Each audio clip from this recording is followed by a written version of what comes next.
Vamos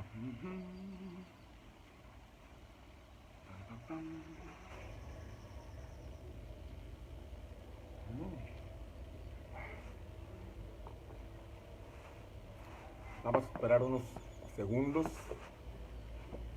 que se conecte alguien. Vamos a ver quiénes están llegando. Un saludito para ver quiénes están por ahí. Pili, buenos días Pili. Janet Soto, Lucero Fernández, José Miguel Alfaro, buenos días. Consuelo Cuevas, buenos días. Modesto Hernández, buenos días. Maite Morales, María Gloria Salvador, Marco, buen día. Janet Soto, buenos días. Bendiciones a Jalapa, Veracruz. Leonor Morales, buenos días. Rosalinda Rocha, Margarita, buenos días. Madeleine, buenos días.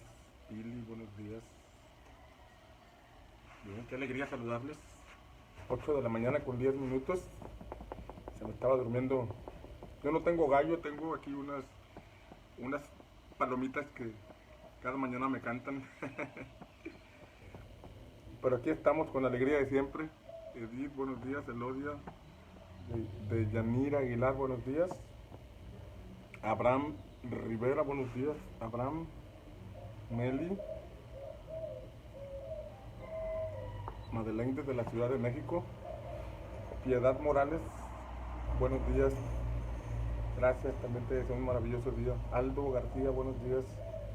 Edith Hernández, Elsie Subieta. Muy bien. Bien, estamos hablando esta semana la importancia de la paternidad, la importancia de identificar esos espacios en el alma, en el corazón, que necesitan ser restaurados, sanados, que necesitan ser conocidos. A veces la ausencia de paternidad nos impide conocer la paternidad de Dios, entender la paternidad de Dios. A veces una figura equivocada de paternidad también nos puede afectar en nuestra relación con Dios.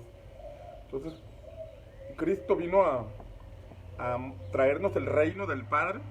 Estábamos viendo la vida de Saúl, de cómo el Señor lo llevó en primera instancia al sepulcro de Raquel para quebrantar un espíritu de orfandad que estaba en operación.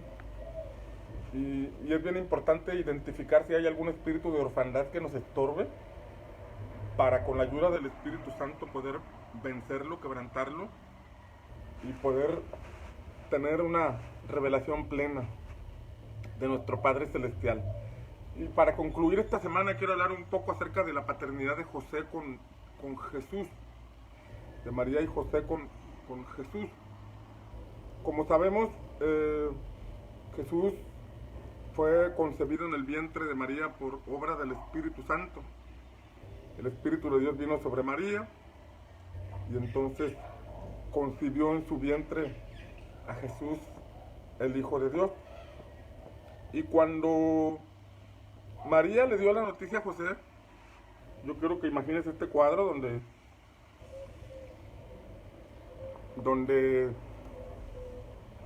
María le está dando la noticia a José de que está embarazada por el Espíritu Santo. Pues esto no fue una noticia de momento del todo creíble.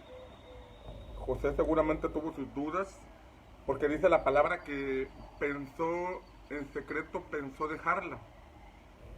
O sea, pensó en casarse con ella, pero después dejarla, porque él no era el padre biológico del niño.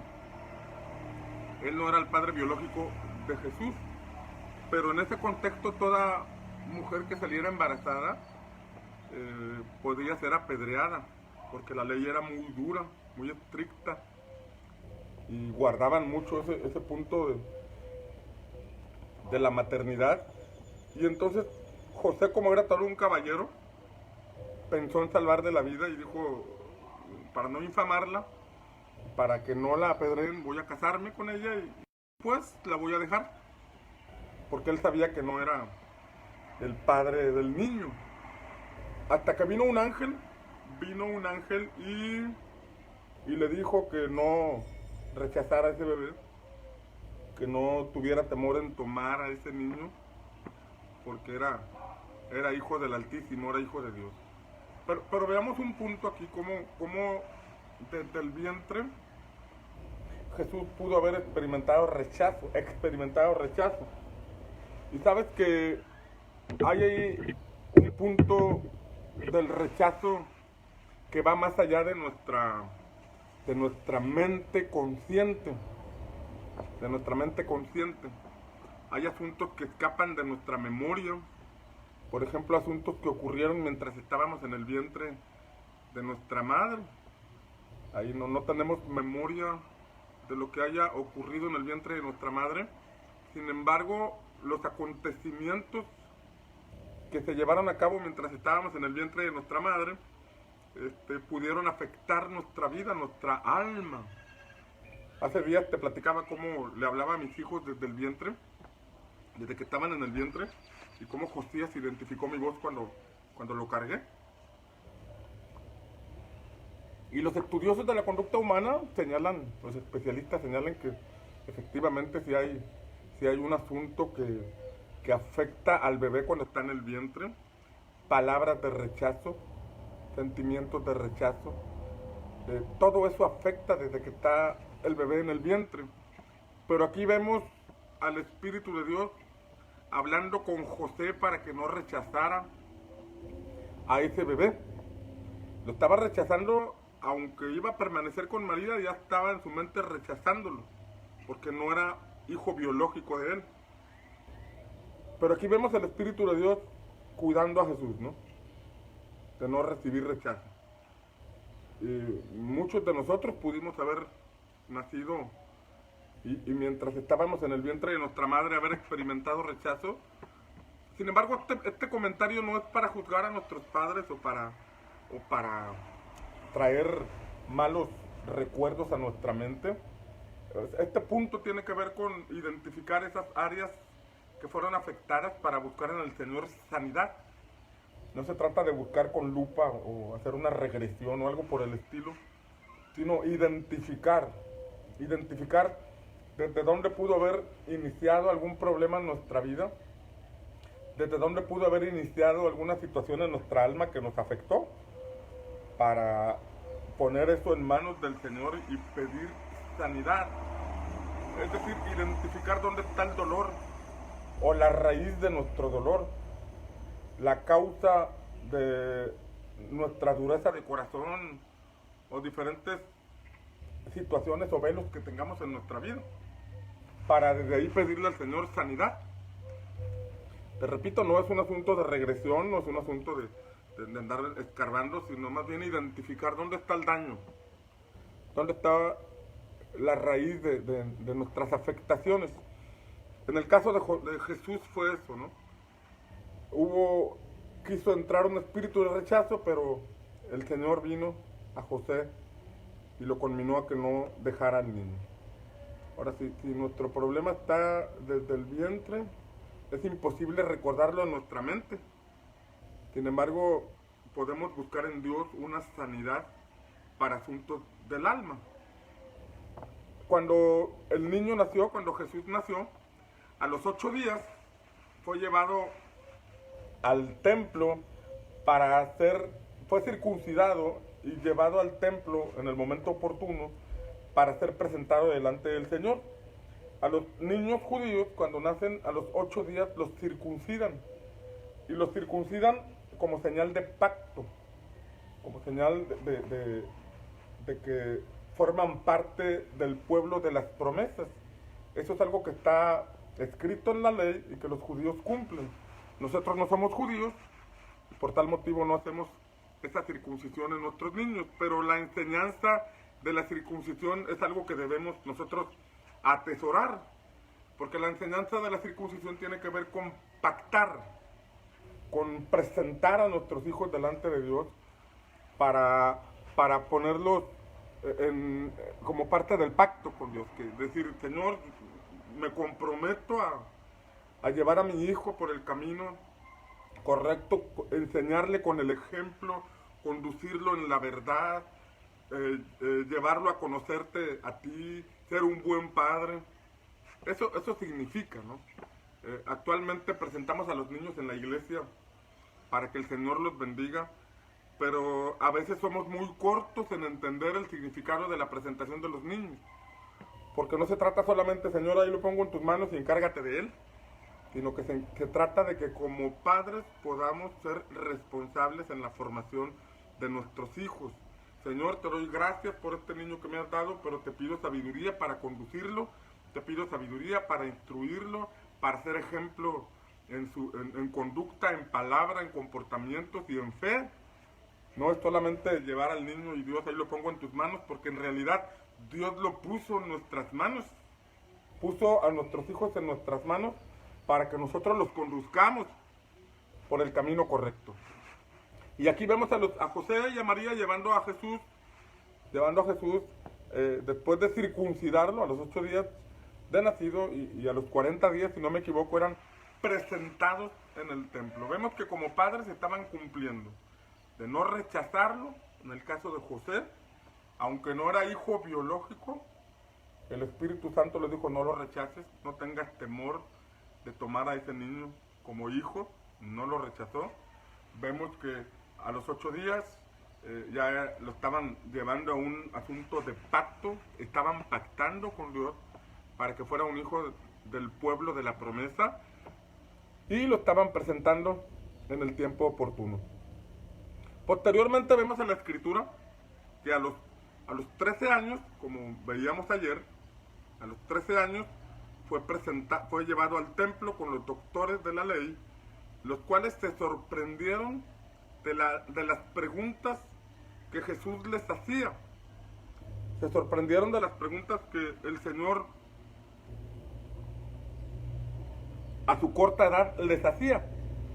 Y en ese contexto veíamos que a esa edad los jóvenes hebreos, los niños hebreos, los adolescentes hebreos son presentados para que den evidencia, den testimonio de su aprovechamiento, de que durante su infancia fueron conducidos por sus padres, enseñados por sus padres, instruidos en la ley del Señor.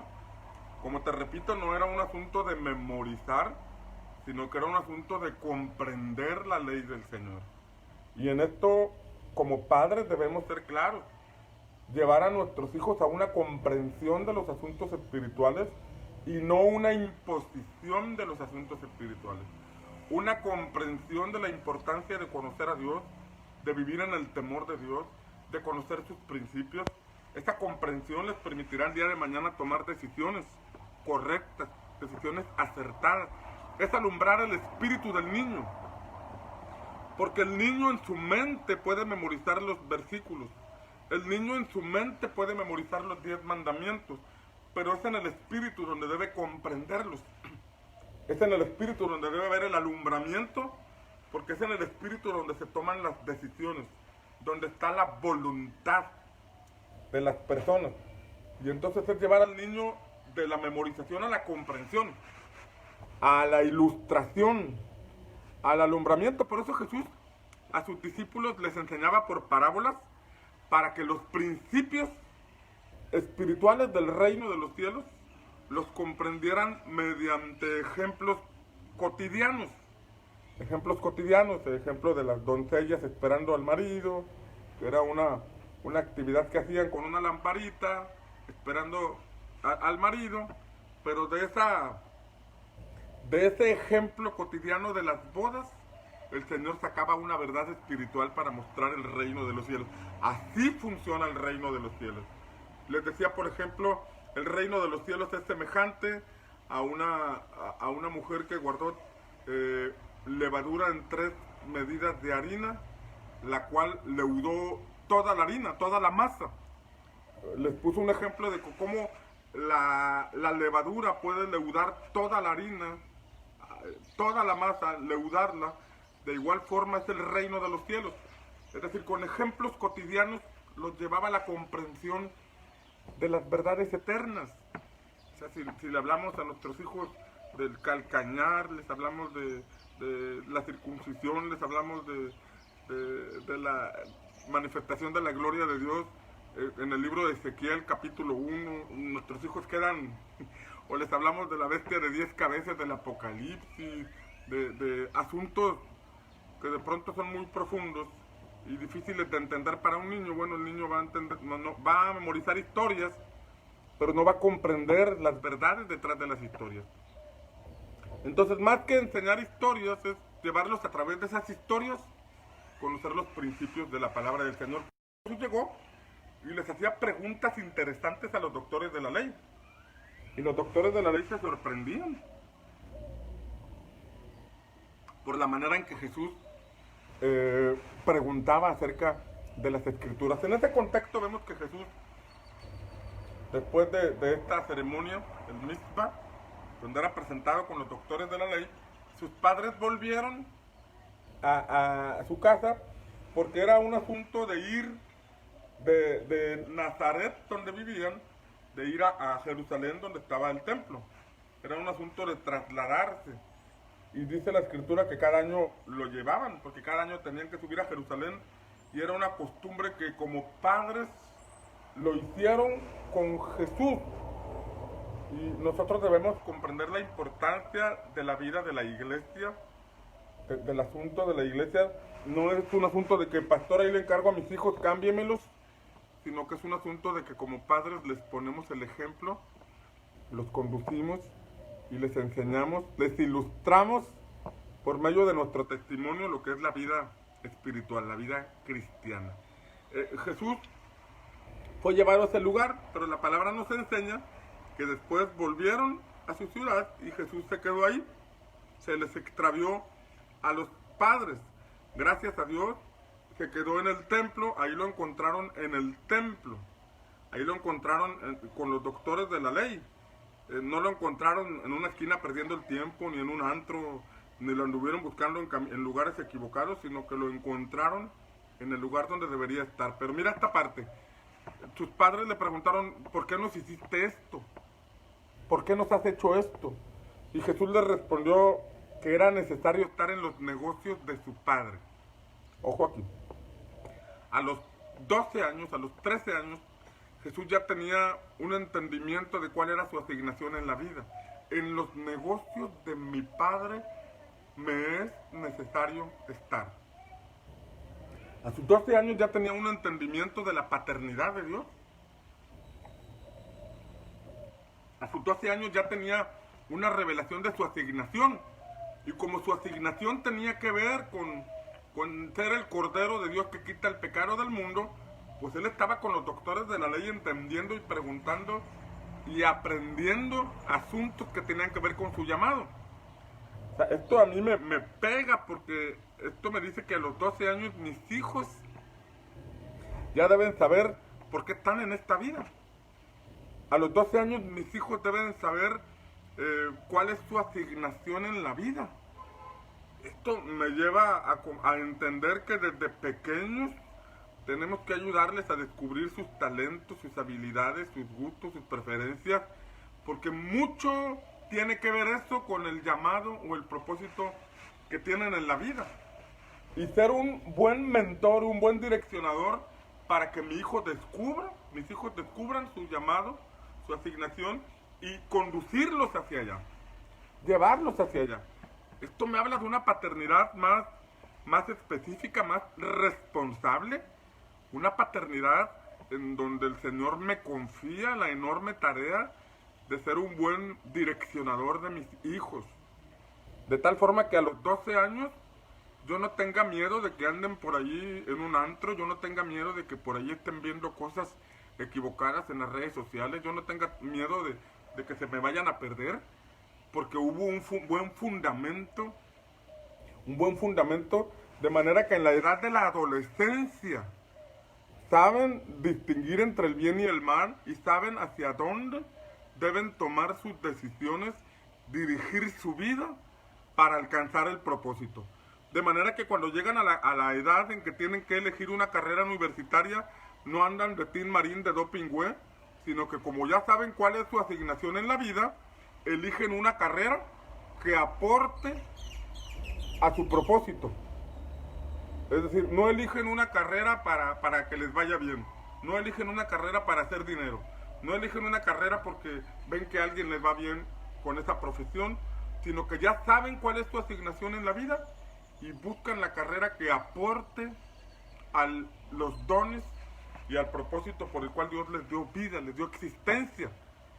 Esta es una tarea altamente responsable, o sea, en realidad la paternidad no es un juego. Para la paternidad necesitamos ayuda de Dios. Para la paternidad necesitamos ser conscientes de la alta responsabilidad que esto conlleva. El problema es que muchos venimos arrastrando asuntos de paternidad no arreglados, y esos asuntos no arreglados nos impiden ejercer una buena paternidad. No obstante, aunque hayamos tenido asuntos no arreglados, los podemos arreglar con la ayuda de Dios. Por eso es importante ir al sepulcro de Raquel, como vimos en la enseñanza de Saúl, porque ahí Dios tiene que sanar áreas de nuestra vida que nos permitan cambiar las cosas, nos permitan romper esa cadena que viene del pasado para que de aquí en adelante nuestros hijos vayan por el camino correcto, el camino de la bendición del Señor. No es tarea sencilla, pero es el camino que Dios nos muestra. Si tienes hijos pequeños, no eches en saco roto esta enseñanza, no la eches en saco roto. Atiende, prepárate, estudia, compra libros, busca en Dios, lee la escritura, toma cursos de paternidad. Todo lo que venga a tu mano, hazlo, recíbelo. Recuerdo que en la prepa, cuando Angelito estaba en la prepa, hubo una escuela para padres, al cual acudimos mi esposa y yo, porque dije, pues tenemos que seguir aprendiendo, aunque ya están en la prepa, aunque sabemos asuntos de la paternidad que están en la palabra, siempre aprender algo es bueno. Siempre cuando nos recuerdan algo que ya sabemos es bueno. Porque seguramente hay información en nuestra mente, hay información en nuestra vida acerca de la importancia de la paternidad, pero cuando escuchamos esos cursos, cuando recibimos esas enseñanzas o leemos libros, estos nos recuerdan, nos enfocan nuevamente en la tarea de la paternidad. Y no es una tarea fácil, no es una tarea sencilla, sobre todo cuando ya venimos con un camino torcidito por no haber entendido la paternidad a tiempo. El enderezar las sendas no es tarea fácil, pero con la ayuda de Dios se podrá. Pero mucho depende de la actitud que como padres, la disposición que como padres nosotros presentemos para arreglar esas situaciones que no están bien en nuestra familia.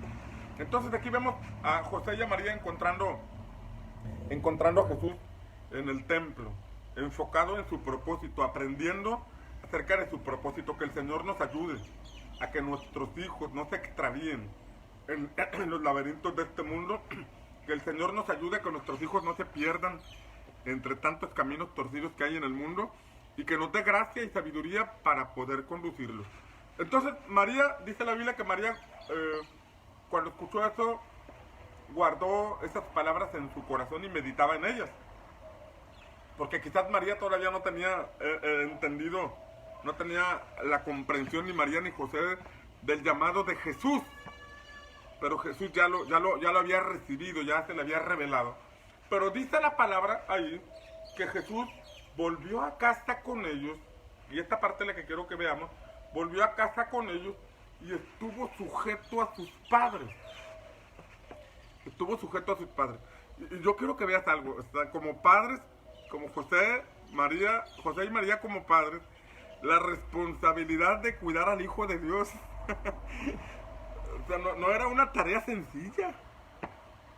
Tal vez no se les había revelado a ellos como padres que Él era el Hijo de Dios y que su llamado era ir a una cruz. No se les había revelado a ellos, pero la enorme responsabilidad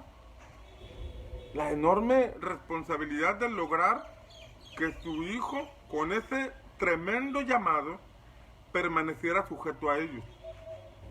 Y la sujeción, amados, es un asunto del corazón. La sujeción es un asunto voluntario, donde el hijo voluntariamente se sujeta a sus padres. Una cosa es obedecer y otra cosa es sujetarse. Un hijo puede obedecer una instrucción nuestra y la puede hacer en contra de su voluntad y la puede hacer con mala actitud y al fin de cuentas está obedeciendo lo que le decimos. Pero la sujeción es más profunda, porque la sujeción es un asunto del corazón, donde el hijo voluntariamente y con la actitud correcta obedece las instrucciones de su padre o de su madre. Es un asunto de la voluntad y no solamente es un asunto de hacerlo obligadamente. Por eso Efesios 6 nos dice: padres, no exasperéis a ira a vuestros hijos, no provoquéis a ira a vuestros hijos, sino criadlos en el temor de Dios y en la disciplina. O sea, disciplínenos en el temor del Señor. Criadlos en el temor del Señor, es lo que dice Efesios 6. Entonces, es un punto de no obligar al hijo. O sea, lo vas a obligar por un tiempo. Lo vas a manipular o a presionar por un tiempo, pero llegará el momento en que ya no podrás hacerlo. Entonces, es un asunto de crecer en comunicación. Es un asunto de crecer en confianza, en gracia, en relación con nuestros hijos. Pero ¿sabes qué problema nos enfrentamos? Nos enfrentamos al problema de que a veces proyectamos asuntos no resueltos con nuestros padres. Nos desesperamos.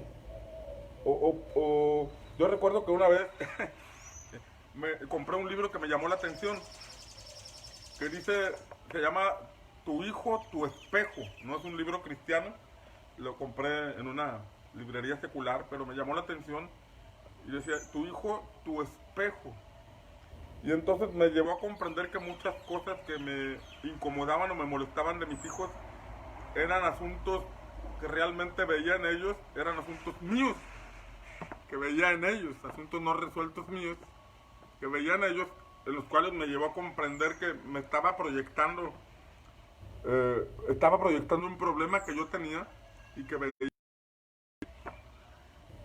Entonces, asuntos no resueltos con nuestros padres, de pronto los proyectamos en nuestros hijos. Porque ahora estamos en el punto de la paternidad. Antes fuimos hijos, pero ahora somos padres. Y esos asuntos no arreglados, a veces los queremos transmitir o proyectar en nuestros hijos. Y ahí nos desesperamos y podemos caer en lo que Efesios dice. Dice: no exasperéis, no provoquéis a ira a vuestros hijos. Se trata de tener relaciones cordiales. Se trata de tener influencia sobre nuestros hijos. Tener influencia, y esa influencia se tiene que ganar. Una influencia en el sentido correcto de la palabra. En el buen sentido de la palabra, una influencia. ¿Quién tiene más influencia sobre nuestros hijos? ¿Quién tiene más gracia sobre nuestros hijos? ¿A quién escuchan más nuestros hijos? Y si hay alguien que tiene más influencia sobre nuestros hijos, quiere decir que hemos perdido esa asignación que nuestro Padre Celestial nos ha dado sobre ellos. Y la hemos perdido tal vez porque no conocíamos, no comprendíamos, no entendíamos la importancia de la paternidad. Pero ahora ya no nos queda excusa. Ahora necesitamos ver, a ver, yo no tengo influencia sobre mis hijos, entonces yo debo ganarme esa influencia. Y no es imposición, lo repito, lo recalco, lo puntualizo, no es imposición. Es ganarnos el corazón de nuestros hijos. Es ganarnos. Mira, ni Dios nos obliga a entregarle nuestro corazón. Proverbios dice: dame, hijo mío, tu corazón, y mediten tus ojos en mis caminos. O sea, el Señor nos invita a que seamos hijos de Él y le entreguemos voluntariamente nuestro corazón. Él no nos obliga. Él no nos obliga. Él nos invita. Entonces nosotros debemos tomar este ejemplo y buscar ganarnos el corazón de nuestros hijos, para que entonces nuestros hijos puedan estar sujetos a nosotros. Jesús estuvo sujeto a un padrastro. A un padrastro. Si tú tal vez no eres el padre biológico de los hijos que te tocó criar, mira el ejemplo de José. Que José fue advertido por el ángel del Señor para que recibiera a ese hijo. Tal vez Dios te puso a cuidar a ese hijo que por ahí no lo pudo formar ni cuidar su padre.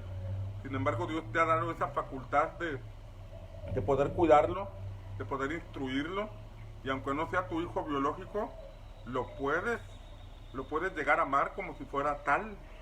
Puedes llegar a ser de influencia sobre él, de manera que él te escuche, de manera que él te respete y te honre y siga tu consejo. Pero es un asunto de influencia. ¿Quién tiene el corazón de tus hijos? ¿Quién es la mayor influencia en el corazón de tus hijos? Este es un gran desafío. Este es un gran desafío. Pero con la ayuda de Dios lo podremos hacer. Aquí José era un padrastro, pero pudo ganar el corazón de Jesús. De manera que dice la Escritura que él estuvo sujeto a sus padres. Que el Señor nos dé gracia, nos dé sabiduría, para que nuestros hijos estén sujetos a nosotros. Escuchen nuestras palabras, escuchen nuestros consejos, porque Internet, Google, les va a decir una cosa, pero como padres, ellos nos conocerán y las palabras que nosotros les demos serán de gran peso y de gran valor. Hoy Google puede dar el concepto o definición que el mundo le da a las cosas. Hoy Internet, en un buscador, ponen una palabra y vendrá el concepto que el mundo dice acerca de esa palabra. Pero cuando nosotros somos padres que buscamos la dirección divina y buscamos en las Escrituras el conocimiento o definición de la vida, cuando nuestros hijos nos preguntan, les podremos dar el consejo o la definición de las palabras que las Escrituras nos enseñan. Estamos en un mundo donde ya las definiciones de las personas están influyendo en nuestros hijos para decirles lo que la vida significa. Tarde o temprano Google dará la definición de matrimonio, los buscadores le dirán a nuestros hijos la definición de hombre, la definición de mujer, la definición de paternidad, pero nosotros a través de las generaciones, a través del crecimiento tecnológico, debemos transmitir con pureza los principios eternos de la palabra del Señor. Pero para eso necesitamos influencia sobre ellos. Para ello necesitamos influencia sobre el corazón de nuestros hijos, para que seamos nosotros, la palabra que les decimos, lo que permanece. Para que así como Daniel, Azarías, Misael y Ananías, que llegaron a Babilonia en el tiempo de Nabucodonosor, y les quisieron cambiar el nombre, les quisieron meter las lenguas y las ciencias de los babilonios, ellos por dentro seguían teniendo identidad. El mundo no los atrapó, el mundo no los hizo poner de rodillas ante la estatua de Nabucodonosor, porque por dentro ellos sabían quiénes eran. Por dentro ellos sabían que eran príncipes del pueblo de Israel, sabían que tenían identidad como hijos de Dios y no la perdieron en medio de ese mundo. Que Dios nos dé ese tipo de influencia sobre nuestros hijos, para que sus amigos no los lleven por el camino equivocado, para que los maestros, a veces los maestros influyen mucho con enseñanzas, con conceptos que nada tienen que ver con la palabra de Dios, y nuestros hijos deben estar cimentados, pero para eso necesitamos influencia sobre nuestros hijos. Que el Señor nos ayude. Pero dice la Escritura que Jesús, Lucas capítulo 3, volvió a casa con ellos y estuvo sujeto a sus padres. Estuvo sujeto a sus padres. Y dice la Escritura que Jesús crecía en gracia y sabiduría, en gracia para con Dios y para con los hombres. Ojo aquí. Jesús crecía en sabiduría y en gracia para con Dios y para con los hombres. Y hablar de sabiduría, la Escritura nos enseña que sabiduría, el principio de la sabiduría es el temor de Dios. Ese es el principio de la sabiduría. Pero también la sabiduría puede ser interpretada como la capacidad de aprovechar la inteligencia o el conocimiento. La capacidad de aprovechar el conocimiento. Ser sabios. Y eso es algo que debemos enseñarle a nuestros hijos. Es sabiduría, el temor de Dios y la capacidad de aprovechar el conocimiento. Y Jesús crecía en eso. Sabes que como padres tenemos un gran desafío. Me ha tocado platicar con padres que enfrentan el desafío de que sus hijos están todo el día en internet, de que sus hijos están todo el día jugando Xbox o algún otro juego, de que sus hijos están en el día encerrados sin hacer nada, que se la pasan dormidos hasta altas horas de la mañana. Y de pronto a nosotros nos pasó que nuestros hijos estaban pues en el internet o jugando, y de pronto yo me molestaba y les decía pues puro internet, y les quitaba el internet o les desconectaba el módem o les cambiaba la contraseña. Y llegó el punto donde mis hijos me dijeron, papá, está bien, mira, está bien que no quieras que estemos mucho tiempo en internet, pero ¿qué hacemos? Estamos de vacaciones, nos aburrimos, no hay nada que hacer. Y ahí fue donde comprendí que como padres debemos ser sabios, porque el solo hecho de decirles ya no veas tanto internet, ya no juegues Xbox, ya no pierdas el tiempo, eso no es suficiente. Debemos darles alternativas para que estén ocupados. Debemos darles ocupaciones para que aprovechen el tiempo, porque si no van a estar ahí encerrados en casa en época vacacional o ahorita durante la pandemia. ¿Qué hago? O sea, está bien, ya no quieres que esté jugando ni que esté perdiendo el tiempo en YouTube o en redes sociales, pero ¿qué hago?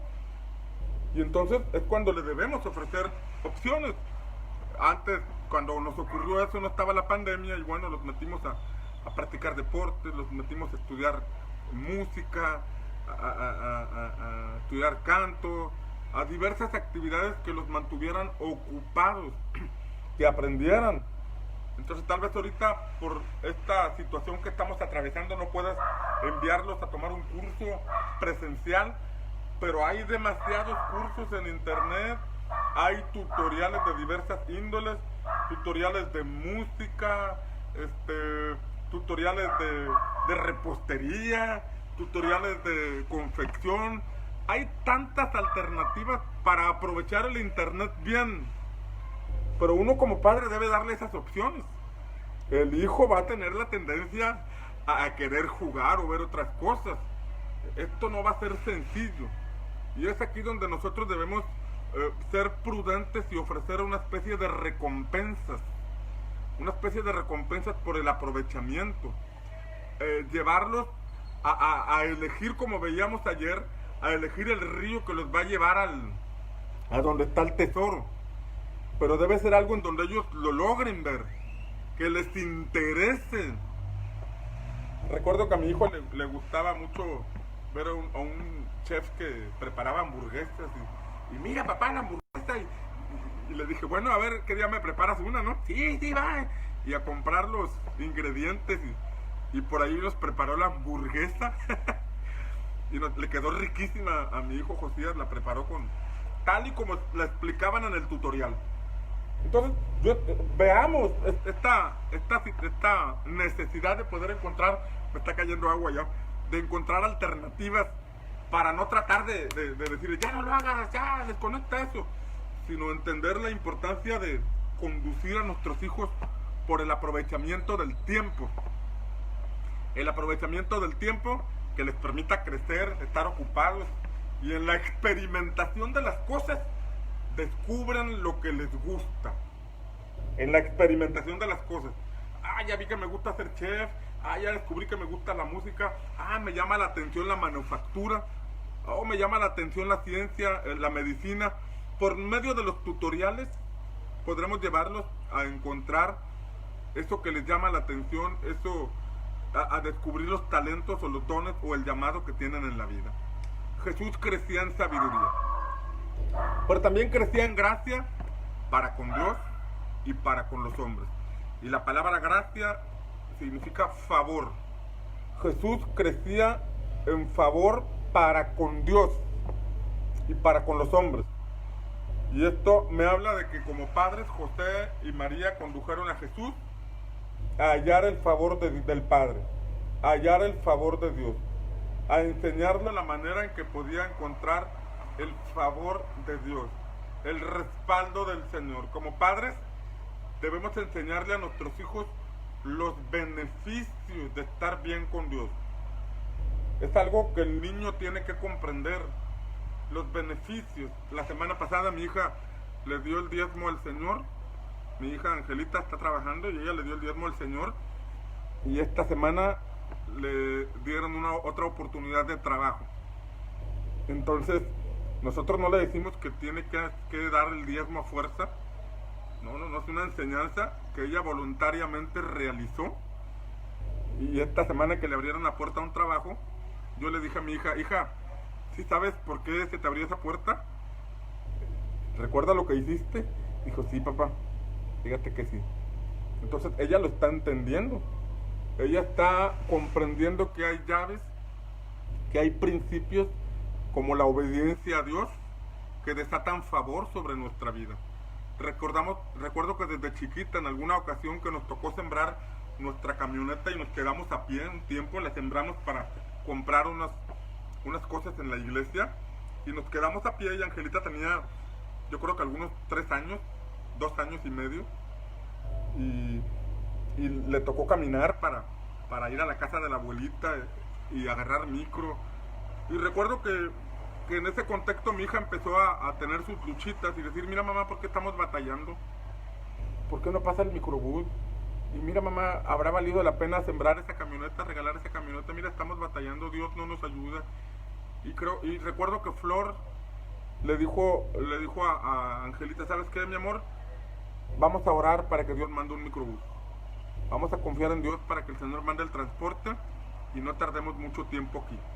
En esa lucha, en esa crisis que estaba teniendo mi hija tan pequeñita, Flor la llevó a quitar ese argumento y a pedirle a Dios que enviara, en un ejemplo tan sencillo, que mandaron un microbús. Y oraron, la llevó a orar y no pasó un minuto cuando el microbús llegó. Tú dirás, pues tenía que pasar el microbús. Sí, tenía que pasar el microbús. Pero el punto es derribar esos argumentos que se estaban levantando en la mente de mi hija para llevarla a confiar en Dios, para que buscara el favor de Dios. Siempre que tenemos alguna bendición o algún beneficio, les decimos a nuestros hijos, esto es gracias a Dios. Sin Dios nada somos. Los que honran a Dios les va bien. No he visto justo desamparado ni su descendencia que mendigue pan. Que esos principios estén arraigados en nuestros hijos para que nuestros hijos busquen el favor de Dios. Tenemos que enseñarles en cada ejemplo de la vida, en cada punto de la vida, que es gracias a Dios, para que a nuestros hijos no se les olvide y para que nuestros hijos busquen el favor de Dios. Jesús crecía en gracia para con Dios, crecía en el favor para con Dios, pero dice que también crecía en el favor para con los hombres, crecía en gracia para con los hombres. Y esto me habla de enseñar a nuestros hijos a tener relaciones cordiales con el prójimo. Nos habla de enseñar a nuestros hijos a buscar el favor de los hombres, en el sentido de tener gracia, en el sentido de buscar relaciones cordiales, de ser aceptados, de no ser altaneros, de no ser creídos, de no ser arrogantes, sino que ser humildes, de caminar en humildad. Que por más que Dios los bendiga y los prospere, deben ser humildes, deben ser sencillos. Jesús decía, aprended de mí que soy manso y humilde de corazón, y hallaréis descanso para vuestras almas. Pero eso lo aprendió desde niño Jesús. Y lo aprendió porque tuvo un padrastro y una madre que se encargaron de conducirlo por el camino correcto. Dios le confió a José y a María la formación de su hijo. Dios le encargó a esta pareja la formación de Jesús, el cuidado de Jesús, y ellos lo hicieron bien.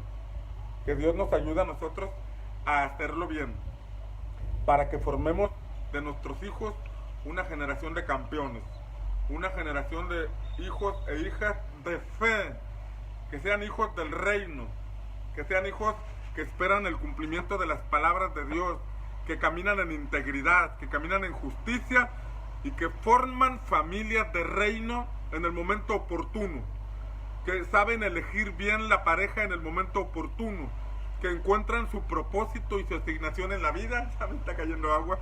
Que encuentran su propósito y la asignación en la vida en el momento oportuno, que no se nos pierden en la adolescencia ni en la juventud, sino que tienen bien definido su camino, su asignación, aprovechan el tiempo, se consagran al llamado, honran al Señor, encuentran el favor del Señor y les va bien. Espero que estas palabras puedan ser sembradas en tu corazón. Te bendigo en el nombre de Jesús.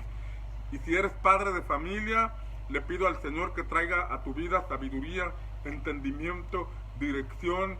Tal vez no tengas la tarea fácil, tal vez el camino en este momento no sea sencillo, me estoy mojando, pero espero que el Señor te dé favor con tus hijos, te dé gracia, te dé sabiduría y puedas tener éxito en tu tarea como padre. Que el Señor te respalde, que el Señor te ayude a recuperar el corazón de tus hijos, que te ayude a tener hijos obedientes, que caminan en sujeción y que son recompensados por el cielo por causa de buscar el reino de Dios y su justicia. Amados, los tengo que dejar porque está rica el agua cayéndome en esta mañana. Les bendigo en el nombre de Jesús.